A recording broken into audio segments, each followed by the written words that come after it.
round is sort of everybody gives, answers the first question. I'm going to start with Tom, just to sort of frame it a little bit from the region. Then I'll go to each of you. And then the second round, I'll ask you one of the questions, probably the first one.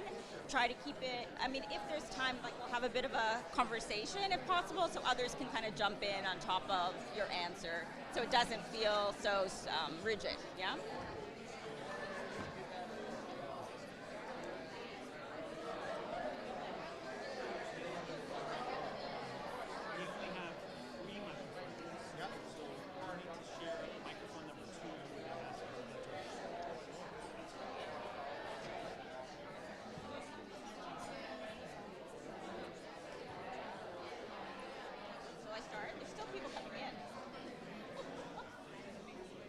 Okay. All right. I'm going to start. Good morning. Good morning. Good morning. Good morning.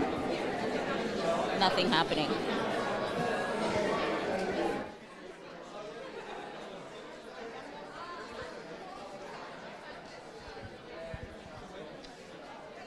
One. Okay. All right. Good morning, everyone. Good morning.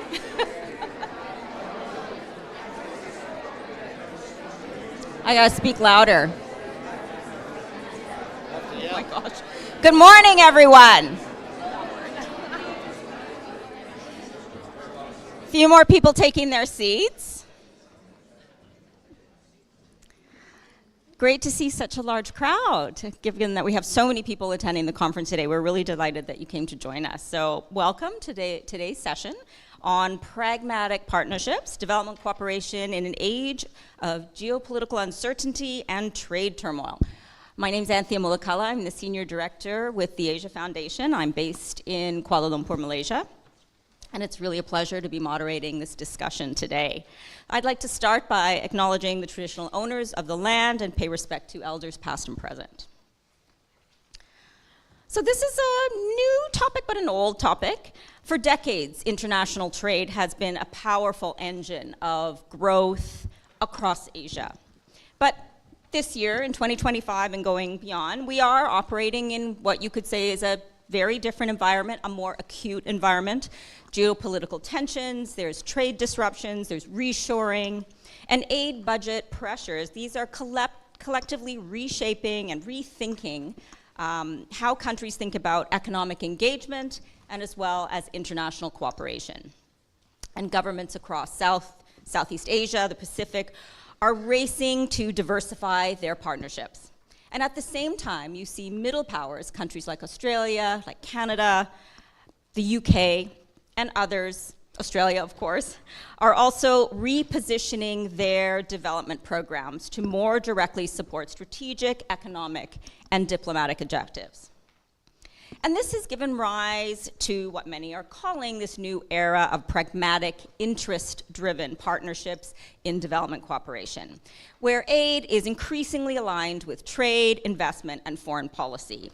This isn't really new, but as I said, it's more acute at the moment.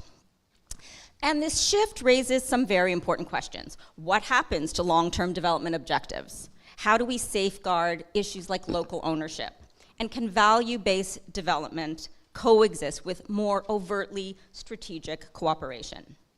So today's panel brings together some outstanding perspectives to explore exactly these questions. And we are very honored to be joined by Her Excellency Arjaree Sriratanaban, who is Thailand's ambassador to Australia. Welcome. Bill Costello from Australia's Department of Foreign Affairs and Trade, Manon Dumas, who is Canada's Deputy High Commissioner to Australia, and my colleague Tom Parks, who is our Vice President of Strategic Partnerships at the Asia Foundation. So we're going to first hear from each of the panelists on what pragmatic partnerships mean to them in practice and in their institutions. And then we'll have a moderated discussion with a few other questions, and then we'll hopefully have some robust questions from the audience. And then we'll close with some forward-looking reflections on what development cooperation in the region may look like over the next decade. So this is really a conversation about power, priorities, partnerships, and purpose in a rapidly changing Indo-Pacific. So I'm very much looking forward to it, to sharing all these perspectives with you and hearing from you over the next 90 minutes. So let us begin. So I'm going to start with a question to everyone, and I'd like you to try to keep your responses to 2 to 3 minutes, please. I'm going to start with Tom. So given the current climate of geopolitical uncertainty and trade disruptions, what does pragmatic partnerships mean to you in practice? Maybe you could give us a perspective from the region. Tom sits in Bangkok. Great. Thank you, Anthea, and thanks everyone for being here. So, as Anthea mentioned, we're talking really about pragmatic, interest-driven, bilateral partnerships and also regional cooperation that in many ways is made possible through development funding, development assistance funding, that's emphasizing relationships as the highest priority over global development goals and agendas, right? Now, the interesting thing is that this is particularly happening among middle powers in the region. Although I'll get back to this later, I do actually think that the US is quite clearly heading in this direction now as well. Examples would be supporting the Philippines on civilian maritime security with ODA, use of aid to facilitate closer economic ties, ASEAN, the surge of ASEAN cooperation that we've seen in recent years, infrastructure support, which has become a critical area of offerings by a whole range of middle power donors. And as well, the growing interest in foreign assistance in countries like Fiji and Malaysia and Thailand, countries that are upper middle income, and seeing that as a significant change. As Anthea mentioned, these are not new. We have seen this kind of engagement for many years, but what is new is that the intensity and it's becoming mainstream, in part because of the pressures on donor governments to get as much out of their development cooperation as they possibly can.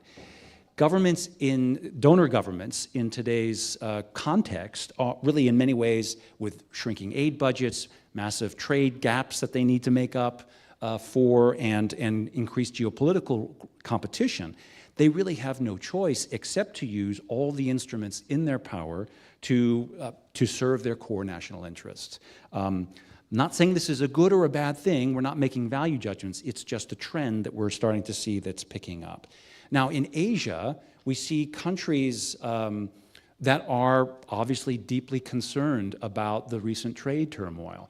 We see countries that have their main driver of development has been export-oriented manufacturing for 2 generations now.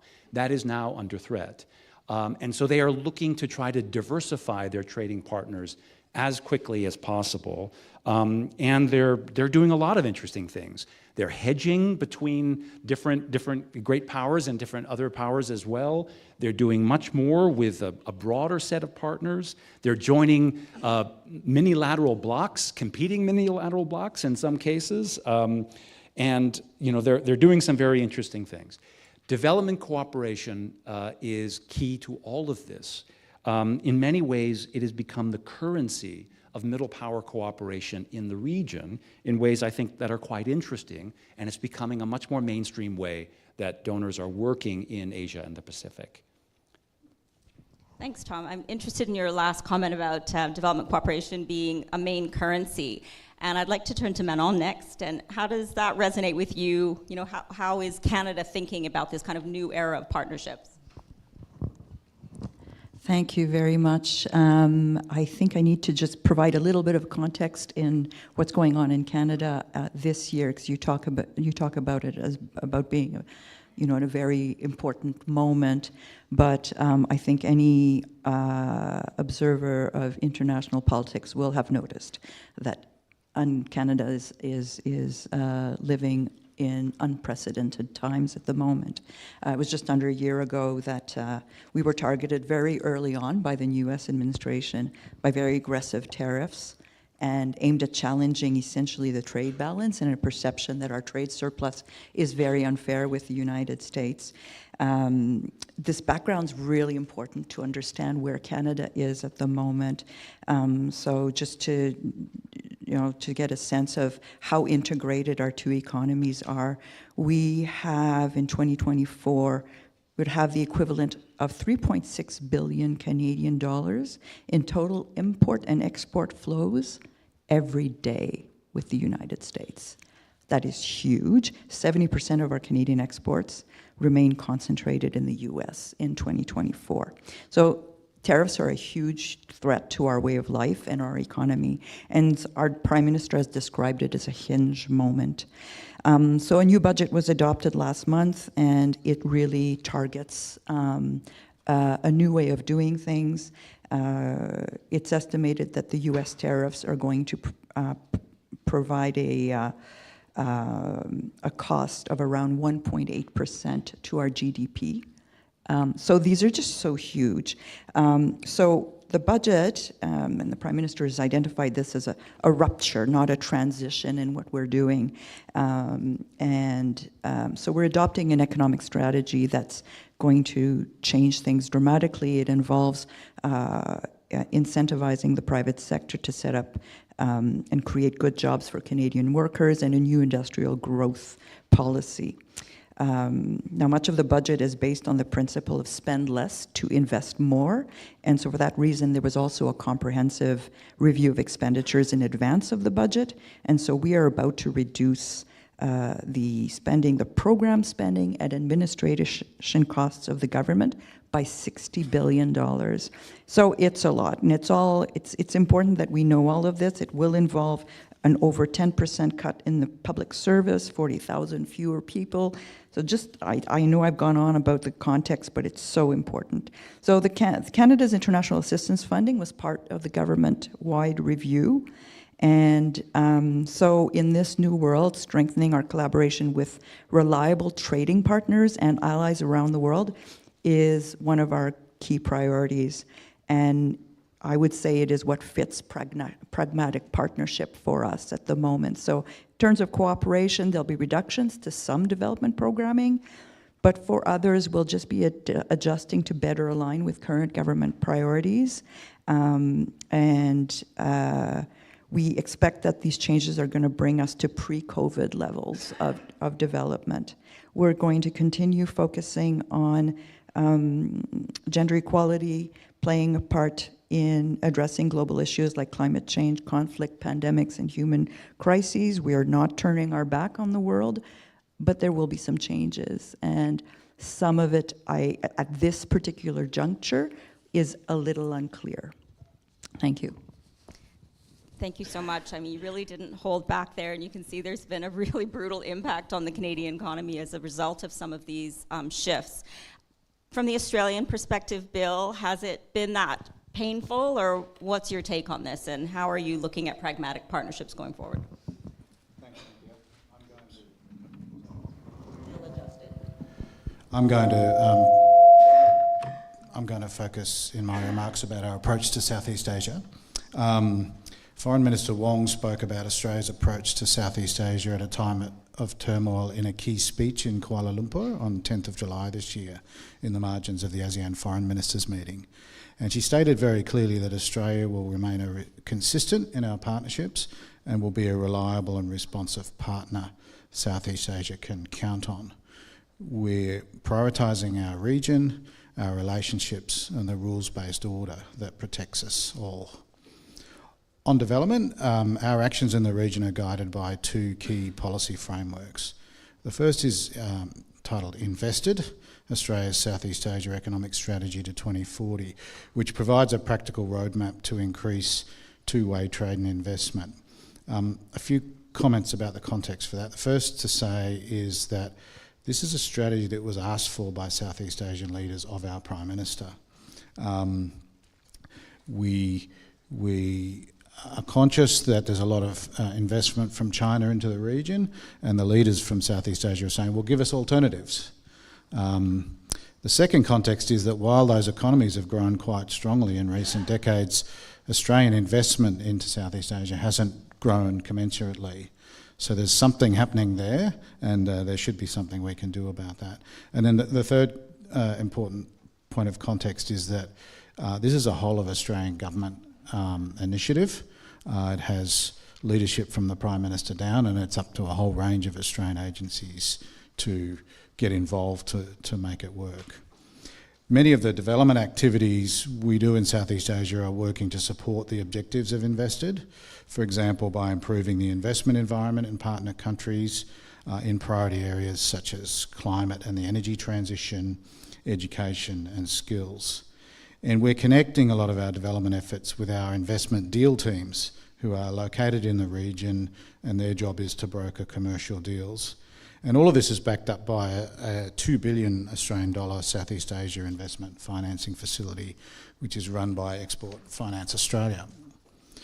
The second development guidance for us, of course, is Australia's International Development Policy from 2023, which provides a framework for all of our ODA investments and gives us clear guidance on the importance of development effectiveness, gender equality, disability, equity and rights, and tackling climate change. And on Southeast Asia, it says, we'll work with our Southeast Asian partners to sustain and protect hard-won development gains, including by jointly investing in reforms. Economic productivity and investment in decent jobs, innovation and the clean energy transition are critical to the region's future.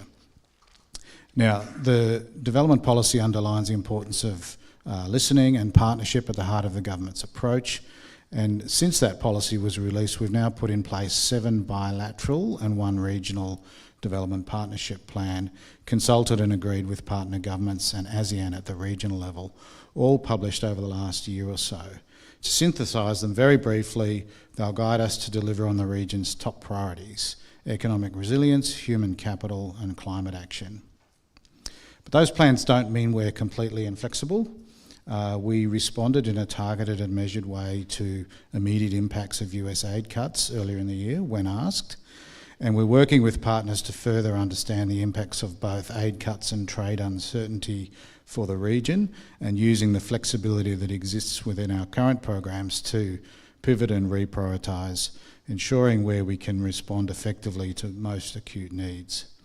So in broad terms, Australia is committed to continuing and doubling down on our current strategy and to remaining a reliable, responsive, steadfast partner to the countries of Southeast Asia and to regional institutions such as ASEAN.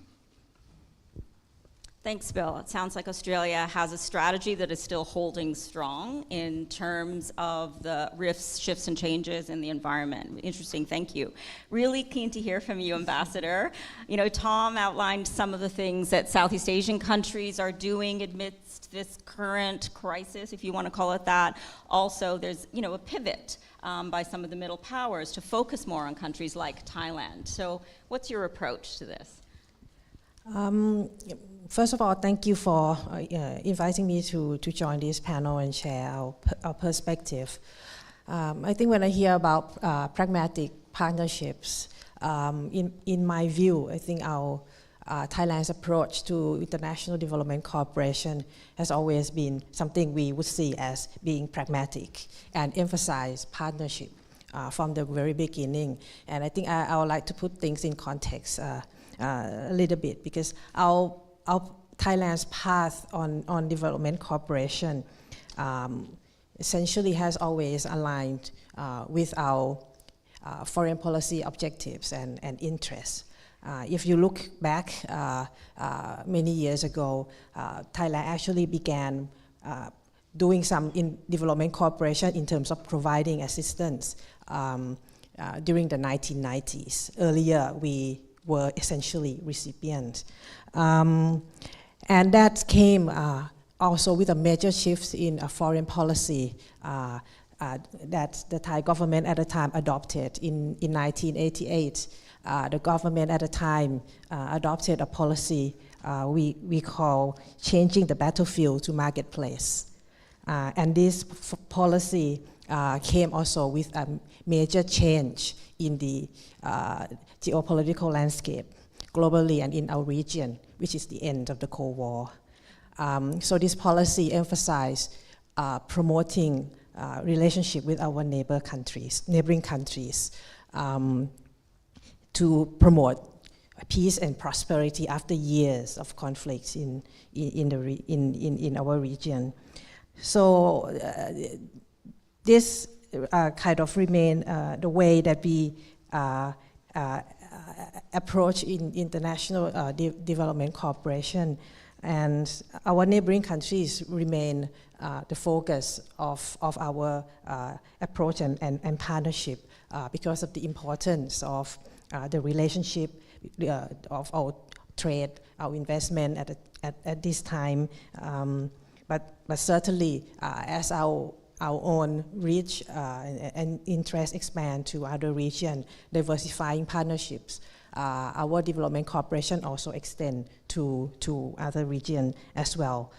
But we also have to look at the status and role of Thailand as well, because by OECD standard, we are not donor country, although we do report our ODA to the OECD. And I think the latest statistic I have, 2023, our ODA was valued at approximately 100 million Australian dollars, which is about 0.01% of our gross national income.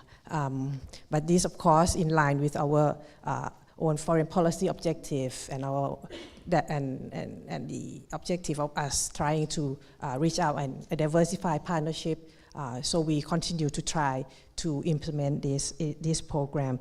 The other point I like to make, that at the same time, of course, while driven by foreign policy objective, we also attach importance to listening to our partners' countries' voice and considering their needs, and try to balance this with to have a balance. And this probably also come from our experience as being a recipient before. So at the same time, when trying to diversify our relationship and partnership, we also see the international development cooperation of what we are doing in this area as a constructive contribution that we can make to collectively achieve global development goals. And I think that's why in certain areas that we feel from our experience that we have developed best practices, something that we can share with others through technical cooperation, we will be active in promoting this as a way we can contribute through international development cooperation.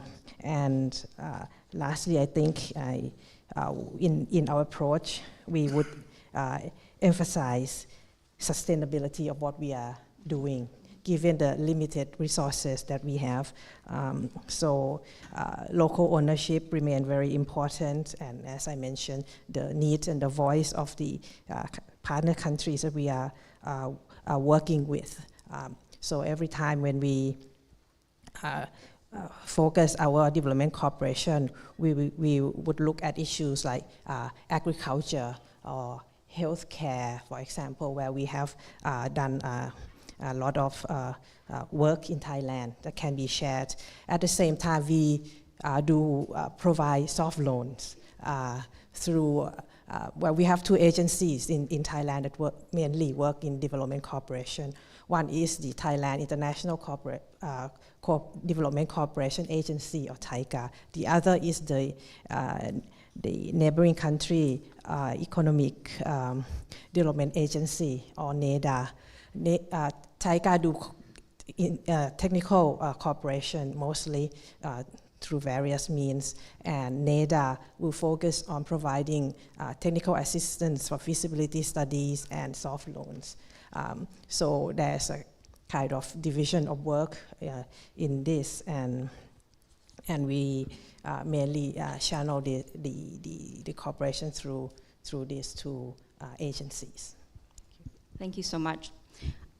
I want to go back to look at Canada for a minute. Given that the disruption has been so severe domestically for Canada, how has that had an impact directly in terms of trade relations, in terms of how development cooperation is positioned or framed with other countries? Like, has it become, let's say, more trade focused, for example? Like, how has this uncertainty really impacted your diplomatic and development engagement in the Indo-Pacific?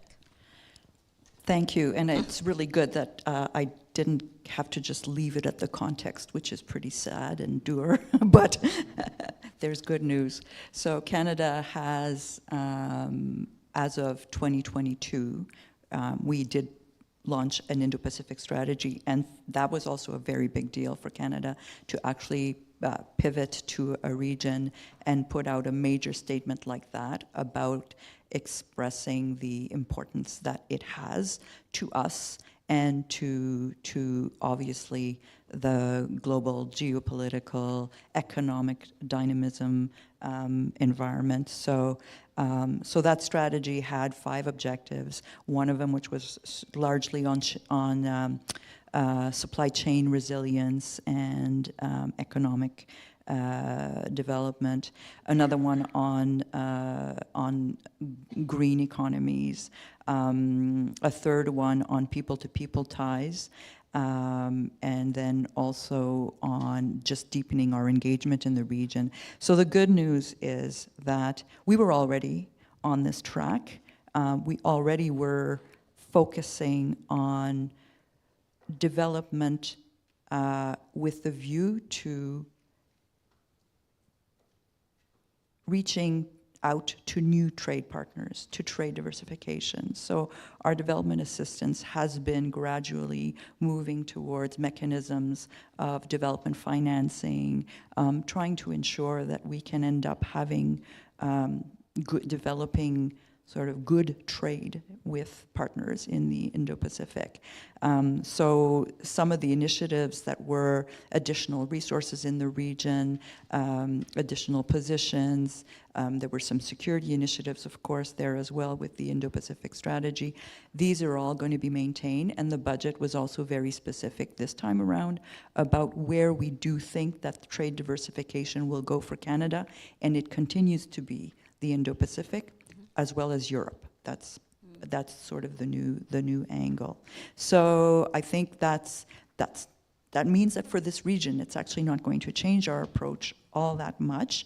But it has been also the case that our development assistance programs in general have been evolving towards more integration with foreign policy and trade policy objectives. For the last 10, 12 years, we went through an amalgamation of our assistance agency back in 2013, around the same time Australia was doing it. And so we were already on this track.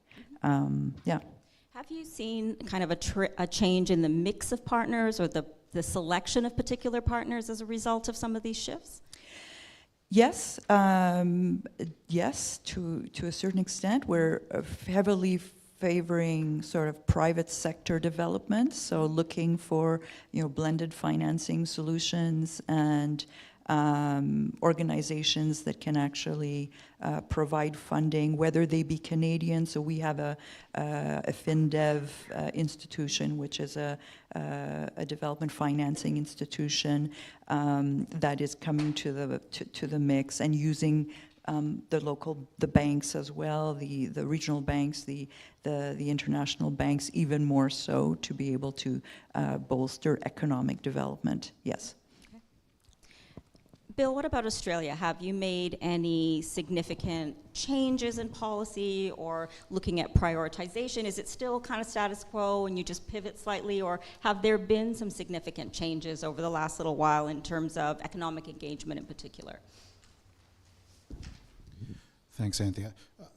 One change I would note, and again it's if you like, a greater emphasis on something that's been around for a long time, is that there's a lot of appetite in governments in Southeast Asia for peer-to-peer interaction, professional, technical policy between people who are working on particular issues and their counterparts in Australia.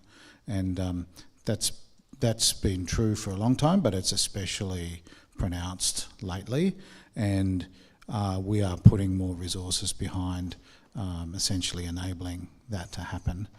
We think it's a great string to our bow, and it's very much part of the Foreign Minister talks about all tools of statecraft. Well, government-to-government partnerships are a very interesting tool of statecraft, and there are all sorts of weird and wonderful technical agencies in Australia that actually there's a lot of appetite to hear from in the region. The Tertiary Education Quality Standards Agency, the Energy Market Regulator, and so forth. So there's more of that going on.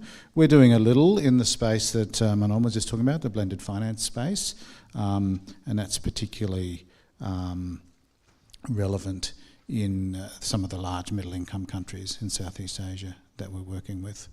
And then we continue a lot of our core public sector governance, economic management, economic policy focused technical assistance too in countries like Indonesia, where Prospera is a very significant part of our program, and it's a facility that facilitates a whole lot of engagement with Indonesia on economic policy reform and so forth. So you're seeing kind of a consistent and growing integration between sort of trade and development instruments as you're engaging in the region? Yeah, yes and no. So I wouldn't say our development instruments are entirely now in the service of delivery of trade outcomes, but we're absolutely in the service of delivering an environment in partner countries that encourages trade and investment. There are some trade-focused activities. There, as I've described earlier, there are a number of activities where we are explicitly seeking investment outcomes as a product of that work, but essentially at heart it mostly remains about economic reform, capacity building and so forth. Mm-hmm. Just a question to both of you. How much are countries, middle powers that are engaged in the region talking to each other about strategies and aligning or cooperating or trying to just figure out strategy in general? Has that been happening? Why are people laughing?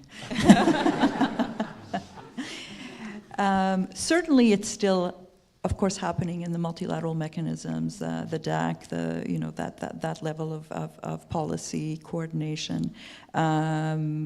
Speaking for Canada specifically, there's coordination that happens on the ground as well, but we are really in a moment right now where we're going to have to digest what actually are going to be might be some program cuts, and I don't yet know what those are, so we will have to take a good look at that, and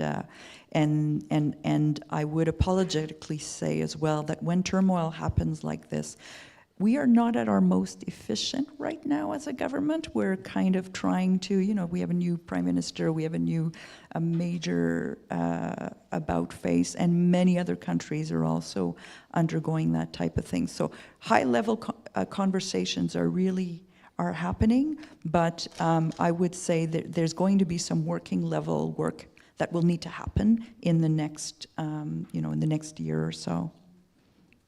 Yeah, I'd highlight there's a lot more discussion and cooperation in two areas in particular. One is to try and shore up the multilateral trade system, and we talk a lot to our peers in ASEAN about how important that is for them to try and make sure that we're working together on shoring up the trade system. And then the other side of the coin, which we haven't really touched on so much, is economic security. And there's a lot of expanded cooperation. Countries like Japan and Korea, for example, very important to us. And in areas like capacity building for maritime security, there's a lot going on in spaces like that. Super. I would just add one thing, which is that the US aid cuts, obviously, are a major factor, and so that is quite disruptive, and it's taking a little while to perhaps try and see where in the multilateral system, and I'm not just talking about development here, but where is it that we're going to prioritize, because it means many agencies of the UN system that are not going to be able to function, things that have to do with pandemics and climate control. And so there is a conversation happening there, obviously, but it may take a little while again to what is needed. Is it a new order? Is it a new, many of the agencies are really scrambling at the operational level, and so that is something that is of great concern. And Australia and Canada are very much talking about that, and there are mechanisms for those conversations. Yeah, fully endorse that comment. Thanks, Manon. Super. Ambassador, Thailand has always taken a pragmatic approach to partnerships in the region. And Thailand is a very significant and important power, a middle power, you can argue, in the Southeast Asia region, in Asia in general. I'm just reflecting on some of the discussion we just had. What's changed in terms of Thailand's approach in light of the current environment? And also in terms of looking at multilateralism or regional institutions, how have things changed in ASEAN in terms of the discussion as a result of general trends? Well, certainly we do have discussions when there are disruptions and uncertainties in a broader global landscape which affect our region, and of course when we come and talk about development cooperation or development partnerships, this will also accompany the needs that we see in, as mentioned earlier, diversifying partners, and also diversifying markets. And certainly development cooperation will have a role in that as we are diversifying, particularly for a country like us, as we look more to expand our relationship beyond our region, for example, to Africa or to Latin America, where, well, unfortunately we haven't yet had a very strong diplomatic presence as in the region. Development cooperation is part of what we are doing with them, and of course these also correspond to what we like to do in terms of our current foreign policy objectives, becoming a kind of upper middle income country, a country that would like to contribute more in and have greater role in the multilateral forum. So doing some international development cooperation and partnerships are ways that we do playing such role in areas that, as I mentioned, we feel we have development best practices that may be applicable to those countries, which we can share.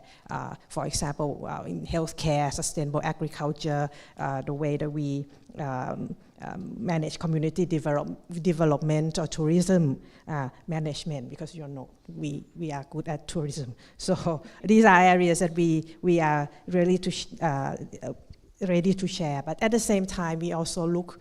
Well, we ourselves also continue to need to learn from other more developed countries in terms of coping with the changes and the disruption, adjusting our economy.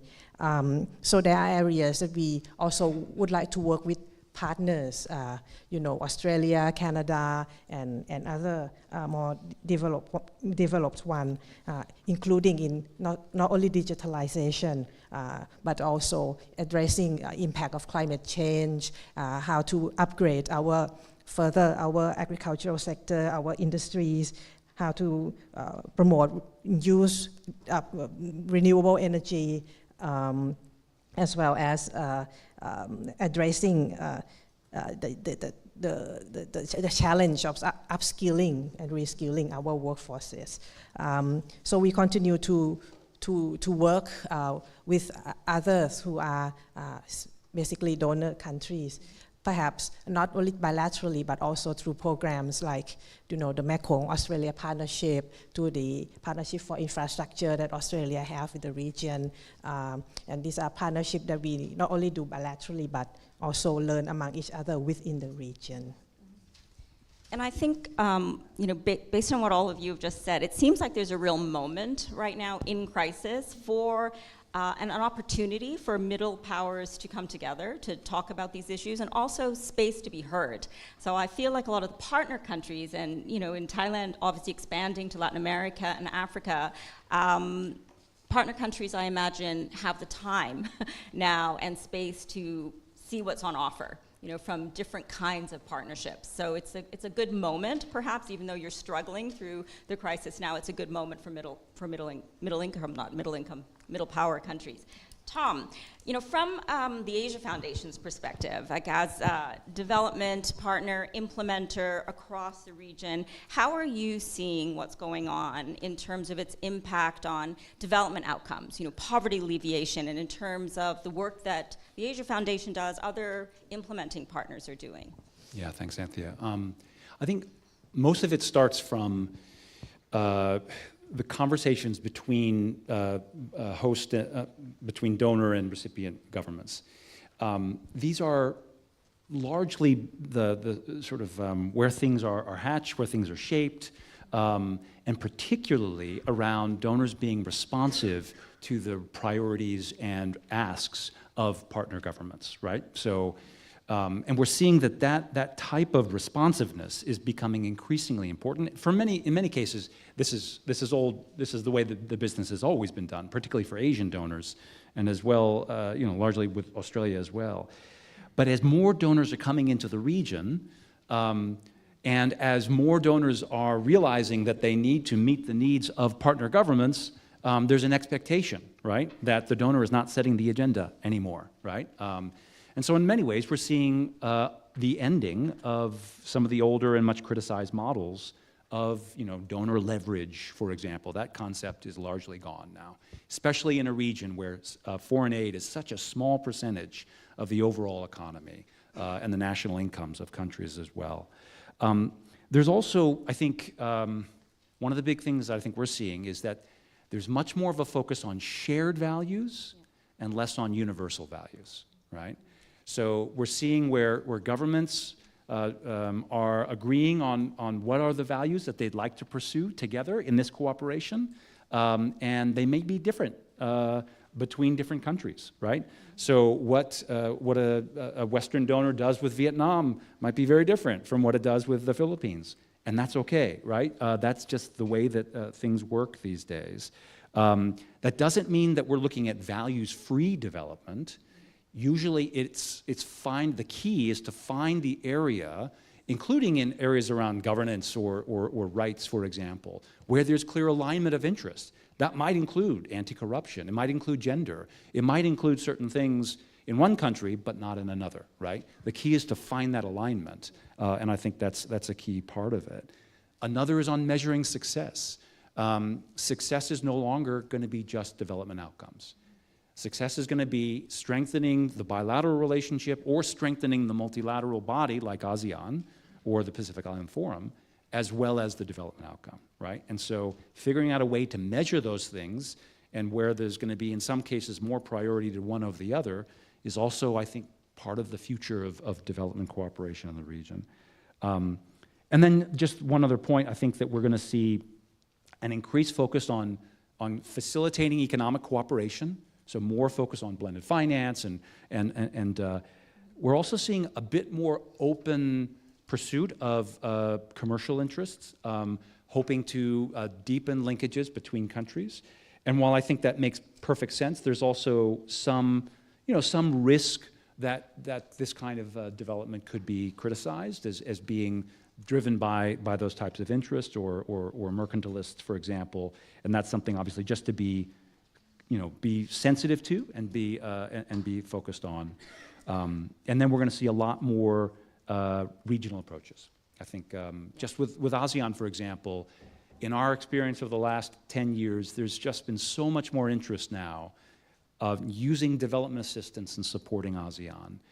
And, whether we're going to achieve clear development impact on the ground in 11 countries, that's important, but there's just an acceptance that there's going to be a very long arc of being actually able to see that change on the ground. But if we can strengthen regional institutions like ASEAN, and that has a lot of benefits, right, both for donors and for countries in the region, that's going to be our main focus in the short to medium term, and the development stuff will come later. Right. So the partnership becomes as important, or if not more important, than seeing the outcome as very visible and immediate.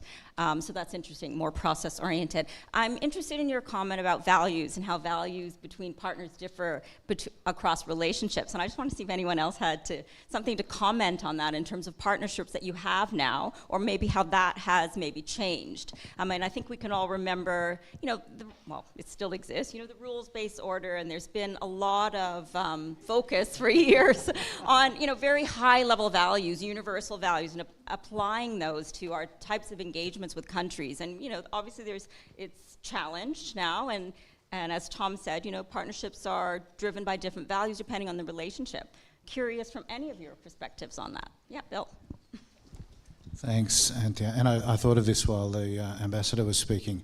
Both Indonesia and Thailand have expressed an intent to join the OECD, and we are actively supportive of that, and we are actively helping them in their accession process.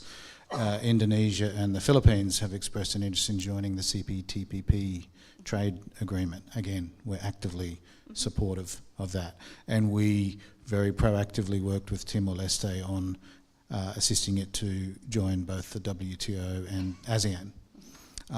Just a little further on what Tom was saying on ASEAN too, I think there are perhaps opportunities that are stronger now than they were in the past. So my example would be the ASEAN power grid. It's been an idea for a long time, hasn't really gained a lot of momentum, but it might be catching on now. And we are definitely leaning into supporting the work that would enable an ASEAN power grid. So it's projects like that, driven by the ASEAN member states, where we think we've got, in some areas, some specific experience and expertise that we can lend to the project, and we would love to see Australian investment in ASEAN power grid projects in the future, in addition, of course, to the domestic efforts that the countries take as they seek to expand and modernise and make green their power grids. Manon.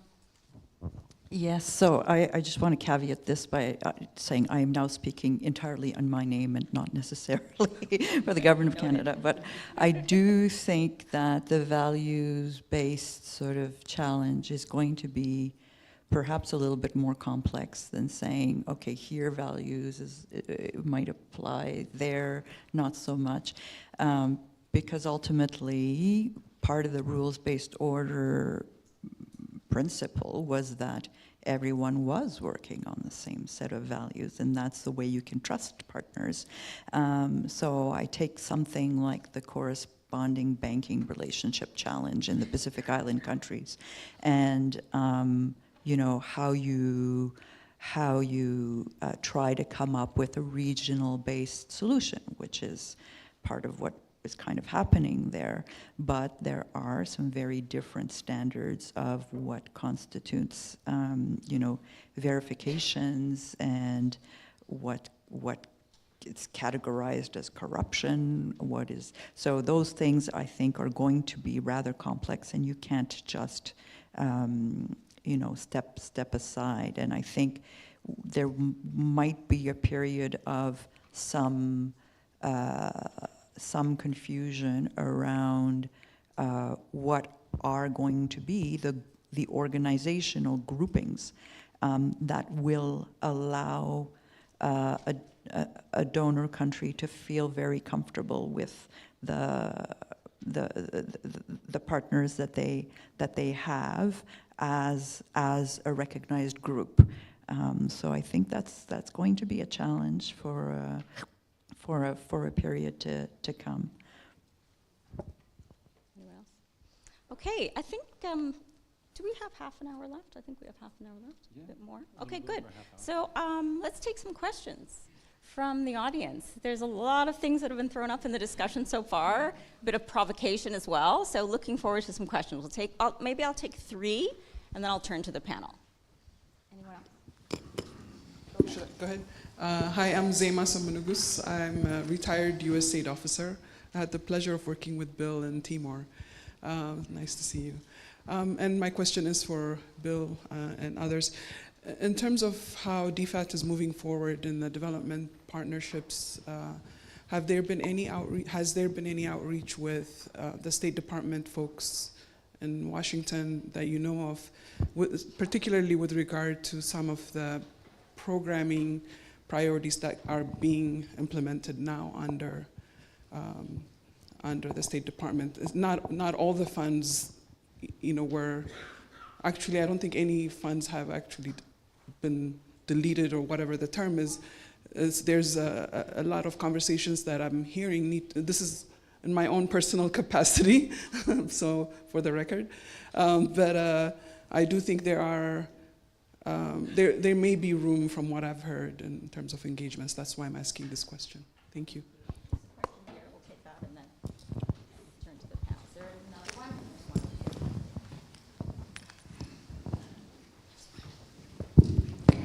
Thank you, panelists, for that very interesting discussion and conversation. My name is Natasha. I'm from Suva.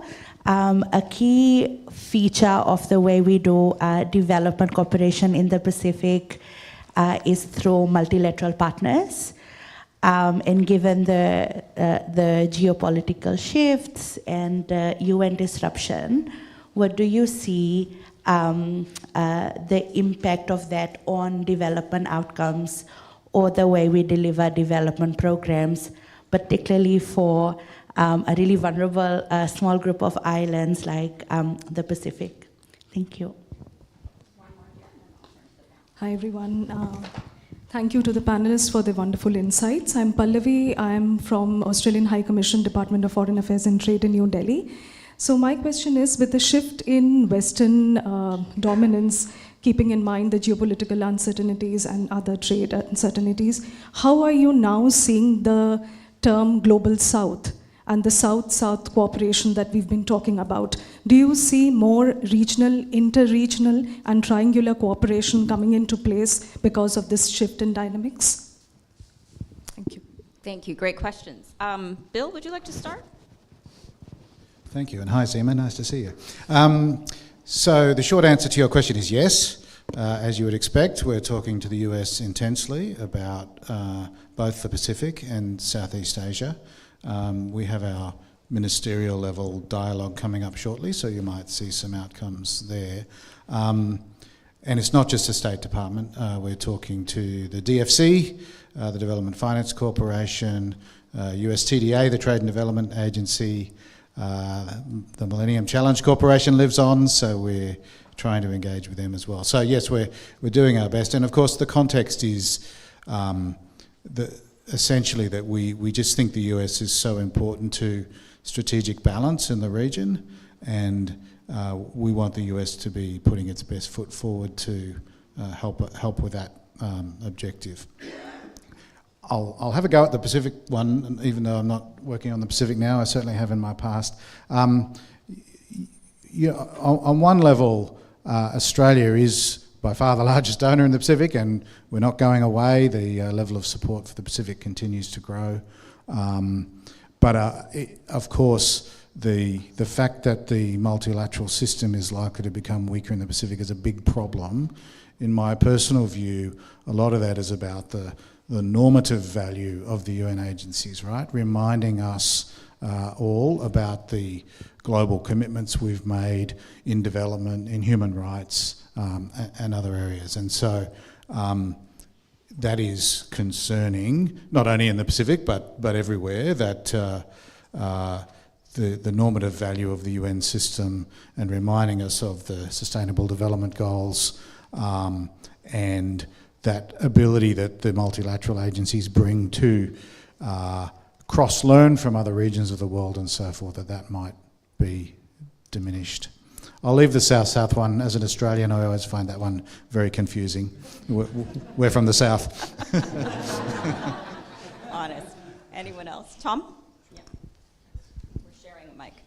Yeah, we have to share a mic. On the U.S., I mean, what we're hearing is that the U.S. will return, certainly not nearly at the scale that it did before, but there's a lot of congressional support. It's just not very visible right now, but they're trying to figure out, you know, we're going to see a lot of that play out, I think, over the next few months as there's debates in the Senate and the House on appropriation levels. I do think that whatever comes back from the U.S. is going to be very different from what it was in the past, especially what was USAID. It's going to be driven by very different things, at least during this administration. It's going to be much more transactional. It's going to be done often in support of key diplomatic events, of the leader, a visitor by a key leader, a trade or defense deal gets over the line, you know, and there's aid is used as a way to make that happen and to support sort of what happens afterwards. I do think that, I mean, I think we hear from a number of officials, and frankly, nobody knows, right? Nobody knows exactly what it's going to look like. But there are conversations, and that the U.S. State Department right now is in idea gathering mode, right? They want to have a sense of like what they can do, but they also have a very narrow window in terms of what they can get approved through their system right now. And so that's going to probably open up a little bit more as we go. So, but it's going to take time, and it's going to be very, very different.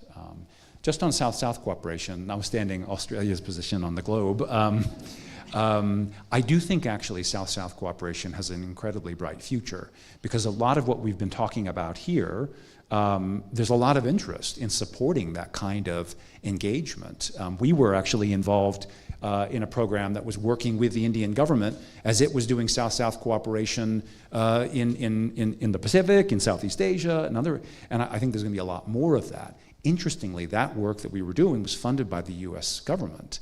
And now the U.S. is interested, they've asked us, what happened to that? You know, could we actually explore that again? You know, that kind of thing. So it's obviously, we're a long way from sort of resuming that kind of work. But I do think that there's a lot of interest in South-South cooperation among multiple middle power donors, but as well potentially by the U.S. as well. Yeah, and if I can just add, taking off my chair hat for a moment, I think this is a good moment for South-South cooperation, because it's always been about more than development cooperation. It's been about all the tools of diplomacy that countries bring to the table and share, you know, very much on a reciprocal and, you know, mutual interest basis. So that kind of model, I think, stands to do very well in the current environment. Ambassador? Thank you. Maybe on two questions that I like to address. On a little bit on the Pacific. I think for us, Pacific Island countries are also partners that we like to engage more with, and certainly we have been doing some development cooperation on a bilateral basis, and we have a forum called Thailand Pacific Island Forum that we held almost annually to discuss areas where we can work with Pacific Island countries that correspond to the needs of the Pacific Island countries and that we can share. And certainly this also related to, I think, certain part of the South-South cooperation, because we feel that there are things and expertise, experiences, technical know-how that Thailand can share. We like to work with our partners through this South-South cooperation, while also engaging other partners, such as, I think we already have some of the programs that we engage in a kind of trilateral cooperation and partnerships. For example, with Germany, we work on a project on sustainable consumption and production with Germany, and then with partners including Laos, Cambodia, Sri Lanka, Vietnam, and Bhutan to develop roadmap and action plans towards a green public procurement and eco-labeling on goods, for example.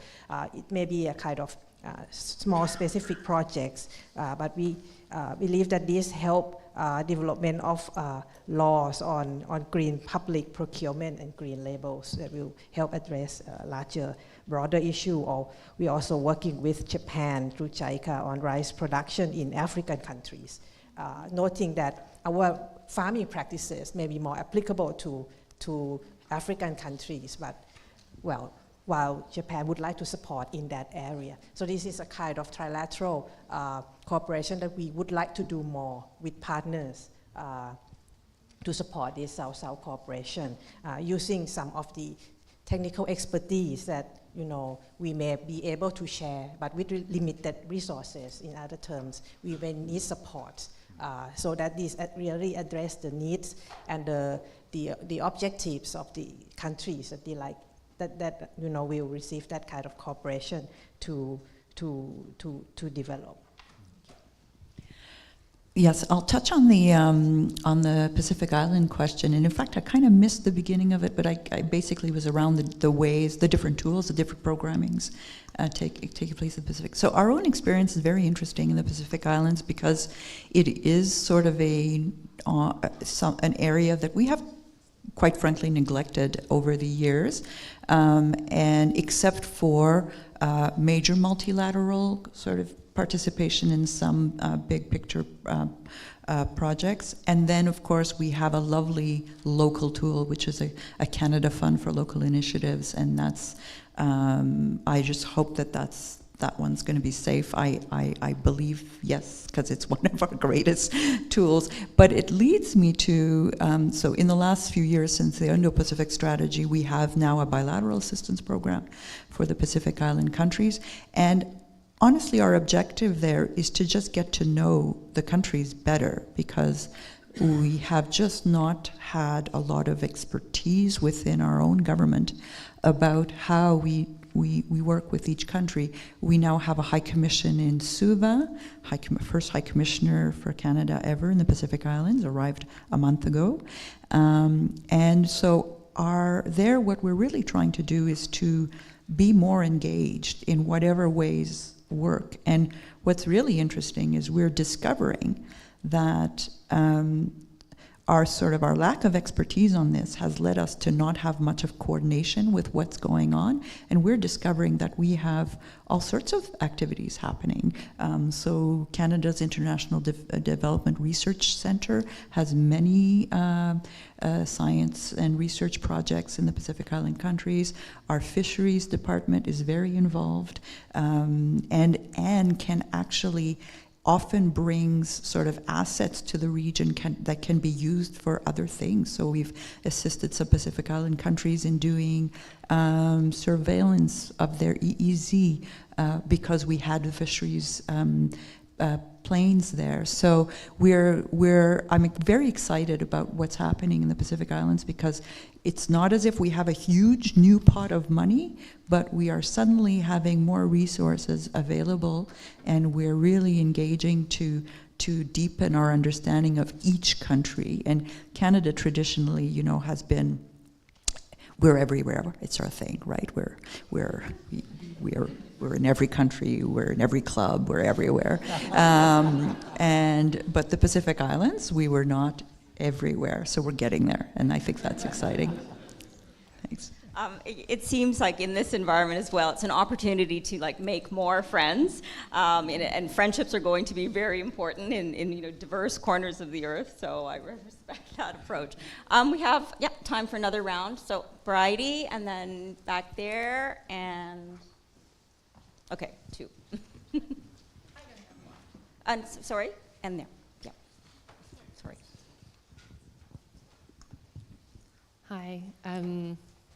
Is that working now? Yeah. Yep, okay. Bridie from the Development Intelligence Lab. It seems like universally your panel has described a pretty complex situation emerging, right? And Tom, your eloquent description of, peak US pragmatism really kind of rang true.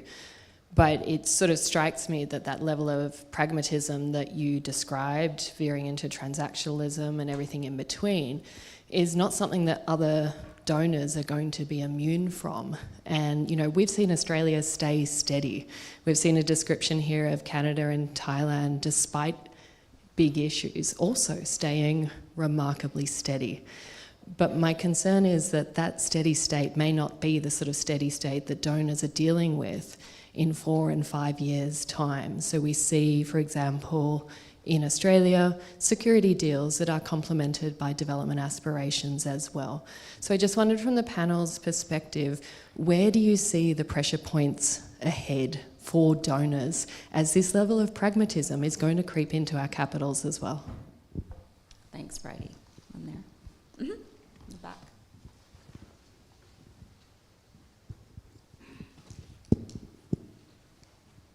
His hand is up. Thank you for the great discussion. I'm Mohib Iqbal. I'm an aid effectiveness consultant, so you can sense the question potentially. And it started when Tom started talking about measuring success beyond traditional development outcomes. And hearing the panel, there is, Canada thinking realignment in aid and trying to sort of potentially save some of these organizations that might face a crisis, funding crisis, operational funding crisis. And then hearing some consistency in the Australian case, trying to assure partners of that, Australia is there, reliable and consistent. Should program managers be thinking differently about effectiveness in sort of this emerging or a crisis that has already started potentially a year into the making, but we are sort of going to be realizing or seeing its impacts on organizations and on the sector as a whole? So should program managers be thinking different about effectiveness, trying to think about, for example, whether the UN organizations that are going to be seeing funding cuts, their survival as an outcome in sense of the new donors coming in and not sort of thinking value-driven development, but rather interest-driven development. Should those be, how do we report on those? How do we capture those? How would that sort of drive policy and inform, sort of how do you gather evidence around that? Yeah, thank you.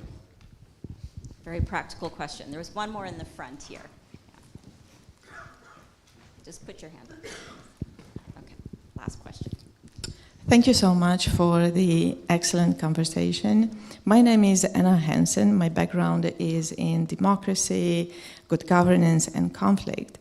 And when I hear that we are moving toward more trade, it rings to me like trade-off, or how, my question is how we are ensuring that we are creating these marketplaces, but they don't become marketplaces for more authoritarianism, for more foreign interference, for more conflict.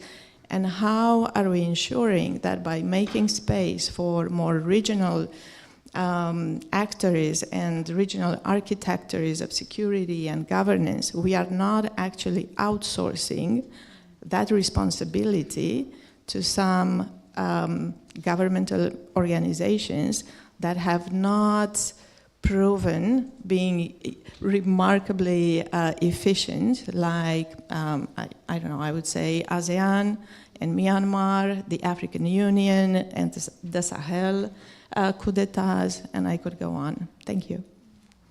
Okay, those are challenging questions. Who would like to start? Manon? I'll start because I only think I half understood maybe 2 of those questions. So I'll set the bar low, and then my colleagues can go.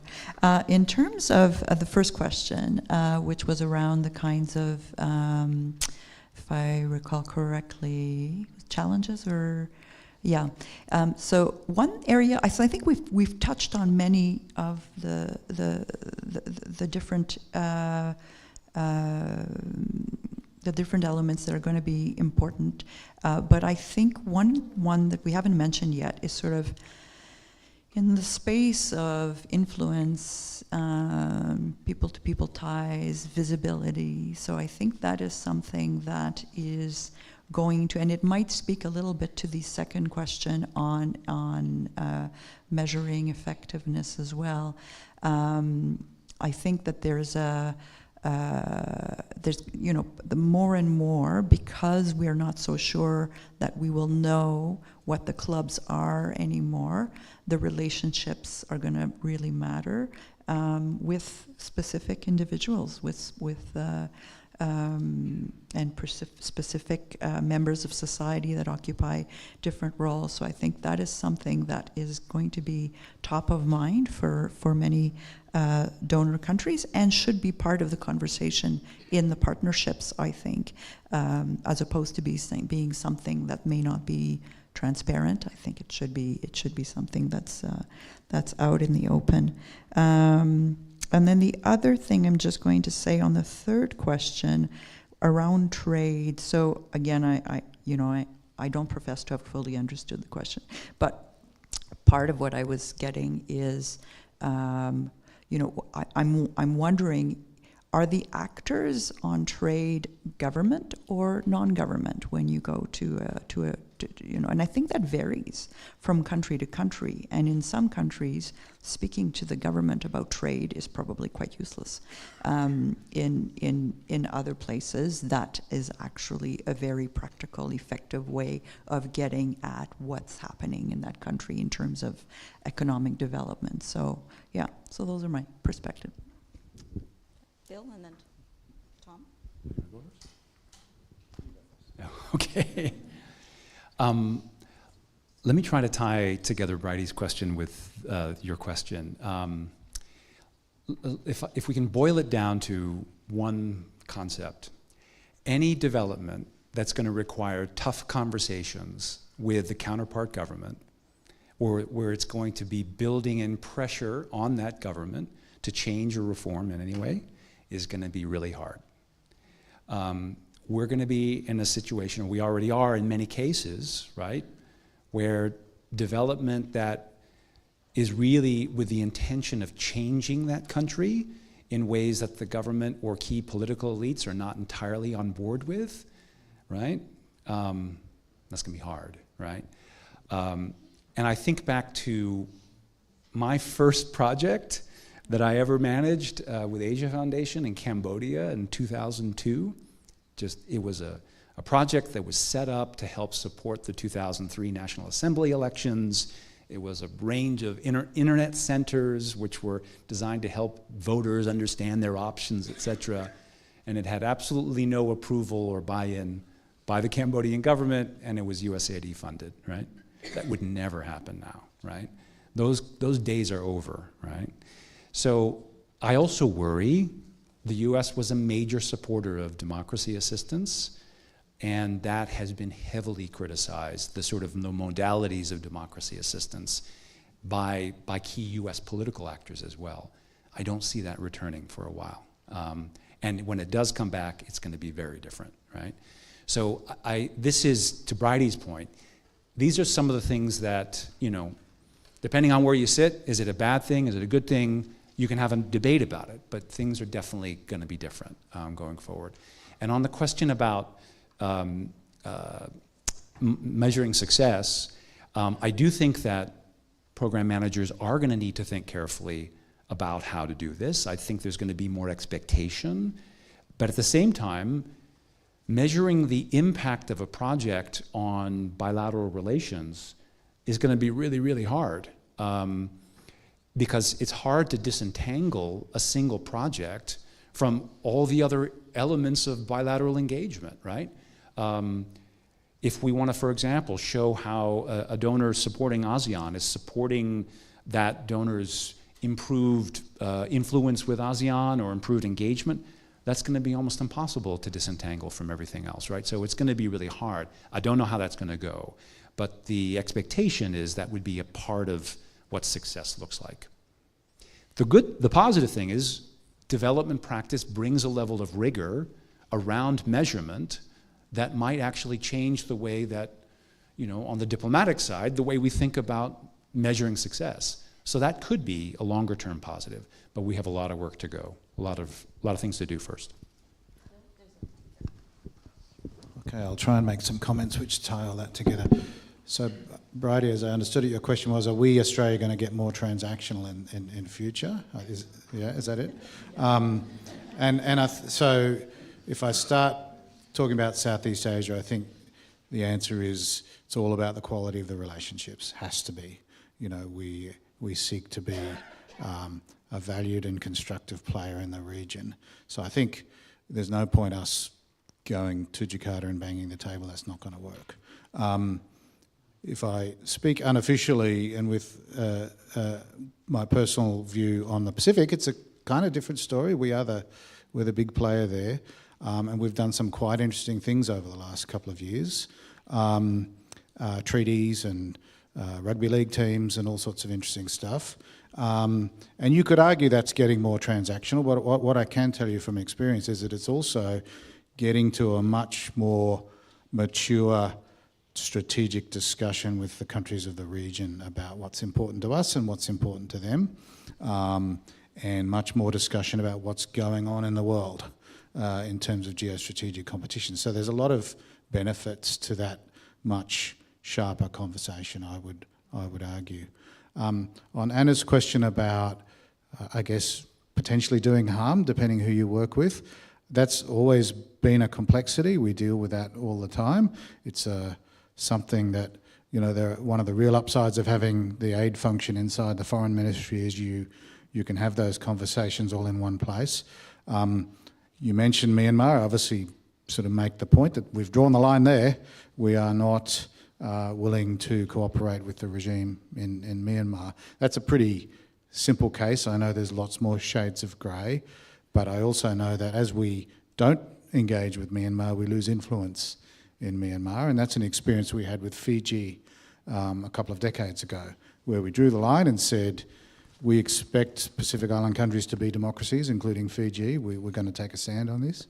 And it took a lot of effort and time to normalise that relationship. So there are always these trade-offs and costs and benefits. And coming back to the question from the back about aid effectiveness, I will just say as an anecdote that my branch in DFAT manages a fairly new program called Southeast Asia Australia Government-to-Government Partnerships. And we have the quality of the partnership as one of the end of program outcomes that we are expected to measure. Whether we'll be successful in measuring that, it's an interesting one to measure, but it's explicit that that's one of the outcomes we seek through this activity. So we're definitely going to pay attention to it. Thanks. Yeah, sure. Maybe just some comments, which I'm not sure which question I might give answer to, but just my take is that, well, when we look at this issue of international development cooperation, it's related to relationship, it's related to diplomacy, and at times when some of this will not have any kind of immediate or measurable impacts that you can see in the short term, that probably to do so probably will be for the practitioners who work in the area who will know better. But from my point of view as a diplomat, building a kind of long-term relationship, having positive impact in the overall interactions that we have with our partner countries, that in one sense is already a progress. But at the same time, we certainly have to be realistic, because I think this is one point that I think we haven't touched on, because we, as a government operating the program, we need budget, and of course we have to justify the use of the budget. So this is another consideration that will be needed to come in when we look at these particular issues.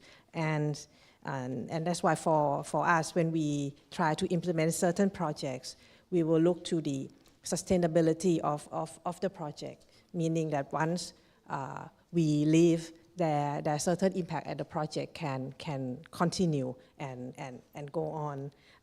So there will need to be a lot of engagement, communications, and dialogue between different actors in order to ensure that these projects will will work, address to the people's needs, have support and local buy-in from, well, as Tom said, we need to involve these days, government who might support these projects, or certain authorities who might support this project to go on and have long-term impact.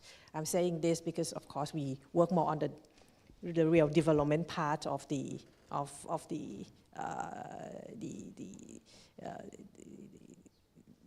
substance, meaning on, when you do agricultural projects or health projects, health services and all that, there needs to be continuity and sustainability.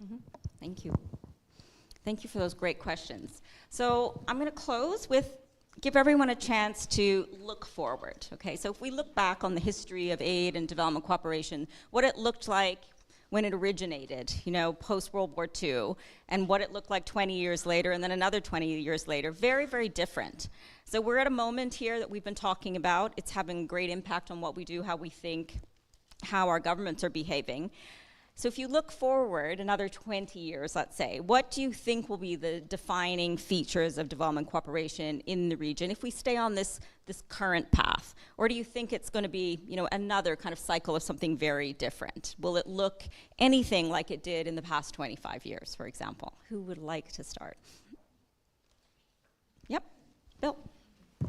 So I hope I'm not lacking in imagination here, but I think it will still be the case that the circumstances and the priorities of the partner government will still be what drives what we do. Tom's described that as being even more the case than it has been in the past. So it will depend a little bit on what the circumstances and the priorities of those countries are. As just to unpack that a bit. So Myanmar, right now what we're doing is essentially a humanitarian program and we're not cooperating with the regime. So let's hope to God that 20 years from now that's not where we are with Myanmar. Timor-Leste these days is a very, it's in some ways old-fashioned aid program. It's got human development activities, it's got community development, it's got agriculture, and that's because Timor's at a pretty low level of development. So let's hope it's much more like a middle-income country 20 years from now. I didn't get to talk about this, but interestingly, we've actually restarted some development cooperation on a small scale with Malaysia recently, mostly out of demand from them. They really want to cooperate with us on some interesting middle-income country issues. So for example, they wanted our technical support post-COVID to establish a vaccine manufacturing capability. We were able to do that. We've been doing some really interesting work with Malaysia just recently to support them to develop their care economy policies because they have a rapidly aging population, as you know. I don't know whether we will conclude over time that that's really important to the way we do business and therefore we should do a whole lot more, or whether we say, actually, being a smallish grant donor is a good thing. We can use that grant to provide technical assistance in targeted projects, and that's our core business. We should stick to that. I'm not sure which way that will go. It'll be interesting. Thanks, Bill. Manon? So I see a couple of possibilities. So I think things like blended financing and private sector focus are going to be trends that will remain. I think they very much speak to countries' national interests, and I think that overall development has gone. There was a time where taxpayers had no problem with the idea that we just give this percentage as a country to poor countries, and that's that, and we don't need to see the details. We're just happy it's happening. I don't see the scrutiny of that, of where the money is being spent, how it's being spent, for what reason. I don't see that ever going away now, so that's going to remain. I'm going to be, though, very optimistic and hope that the challenges of the moment we're facing right now that have pushed us in a very competition-focused world. So countries are arming more. We're having to really think about our own economic interests again in a way that perhaps we could just have been humming along for a while. I'm hopeful that in 20 years we may have found a new balance in sort of rules that work for everyone, so that there might be a bit of a return to more sort of multilateral focus. So it's an optimistic view. Optimism is always good. Ambassador? And then Tom. Sure. Just to add to that, I think even the challenges that we continue to face, not really in terms of the uncertainties from geopolitical and economic trade disruptions, but also from other challenges, meaning, close to at hand, the pandemic, like the COVID pandemic that we face, the impact from climate change, impact from disasters, extreme weathers that cause a lot of damages and losses, not only in terms of lives, but also huge economic impact, as you recently seen in our region from the flooding. So development cooperation will remain very important, and there are more transboundary natures of the needs that need to be addressed. More engagement doing development cooperation through regional or sub-regional mechanisms, as well as multilateral, will continue to be important. But at the same time, to enhance this, effectiveness and the use of the resources, partners probably, especially those who are provider of such cooperation, will probably, I feel, should have more dialogue, share information and exchanges, exploring more possible partnerships, sharing what have been done, are being done, or they will do, in order to reduce duplication and have a complementary of efforts, and building blocks, so that in addressing these challenges we can be more effective and use resources more effectively, maximizing output. This should be, I hope, to be the trend that we will explore, and certainly we, as Thailand, we certainly hope to do so. As far as the role of other sectors, private sector, as has been mentioned, they certainly could play a role in addition to various civil societies and organizations. Thank you. Yeah, great. 15, 20 years, most of Asia will be upper middle income or high income.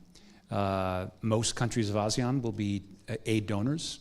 The challenges that remain in the region will probably be mostly addressed by governments in the region and through mechanisms like ASEAN, as well as by external partners. And there will be a complex web of sort of overlapping middle power cooperation, and hopefully helpful great power cooperation in ways that solves challenges in the region, because challenges will obviously remain. So I do think that, yeah, we're looking at a period of pretty significant change over the next generation in terms of how we think about development, what is development cooperation, between whom, and to work on what problems. So let's get ready for it. Let's be part of it. Thank you. Okay, that brings us just about to the close. A lot of interesting points of discussion. Looking back, looking ahead, I think what stands out is that development cooperation is clearly entering a more pragmatic and interest-driven phase, maybe more transactional. We're looking at trade diversification, geopolitical competition, fiscal pressures. We're seeing that these are no longer peripheral to aid policy. They're more acute, sitting very much at the center. Yet, the discussion today really reminds us also that pragmatism does not have to come at the expense of principles or desired outcomes or impact. And we have heard that partnerships are becoming more strategic and more transactional in some respects, but they're also more complex, diverse, multidimensional, and potentially more impactful when they're grounded in things like mutual interest, trust, and these long-term relationships that we continue to develop and evolve over time. I think that came through really strongly. So the challenge ahead is not whether development cooperation will change. It's already changing. We've seen it change over the decades. But whether we can continue to play a significant role in shaping it in a way that still delivers for people, institutions, long-term stability in the region. And I think what we'll see is maybe a rebalancing, or not necessarily rebalancing, but a shift in who's driving that agenda, of the voices that are part of that change. So on that note, I would very much like to thank our amazing panelists for their candor and their insight on the conversation today. We had really thoughtful engagement, and undoubtedly the conversation will continue beyond this room out into lunch, and we hope you will engage with everyone here today. Thank you so much. Thank the panelists. Right on time. Okay, thank you. I think lunch. Is it lunch? I think it's lunch.